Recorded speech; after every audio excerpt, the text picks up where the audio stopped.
So, but here's an empowered wealth tool, okay, that I'll share with you right now. So I said, so I showed him this, and I said, you know, this is a tool, I just carry it with me. I talked to him about the power of capture and how we don't capture enough, and walking through some of our scenarios, which is something I'm very passionate about, so it's very easy to talk about. I said, you want me to show my favorite tool? I said, do you want me to show you my favorite journal? So I had this bag up there, you know, and you can tell everybody's watching, yeah.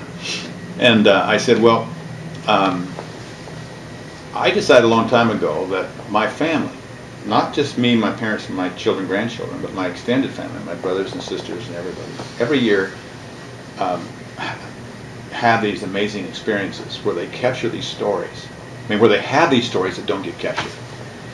So if I were to ask each one of them to please write down at least one story, one happening that they're grateful for, one experience that they're grateful for and what happened, what do you think the likelihood would be of me being able to get 50% of those, 25%, maybe 10% of those? It'd be like herding cats, it'd be terrible.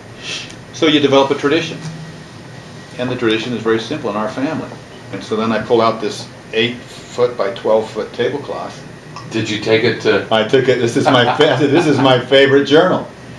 And I held it up, and I said, "This is my dad." And you could tell his hand because his fingers are crooked. And that was the year that he went through the temple. And I said, you know, and he wrote down here, that here. And I said, now let's find this other picture. This was just last year, and then here's his hand again. And I said, and then on this one, he had just gotten out of the hospital, and he thought he was going to die.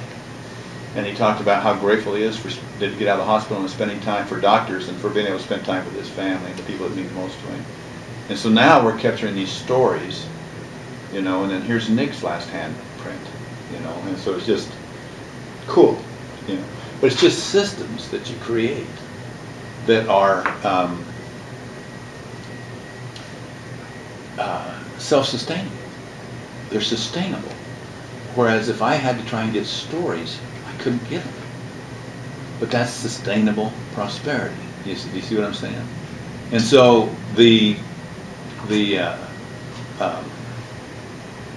so that's what I love about this. You know what I mean? It's just this constant exchange. I don't have any idea where that idea came from, but it must have come from someplace. Maybe it came from when I was a little kid and had to trace it at school. I don't know where it came from. But now we've got 3 tablecloths of history now.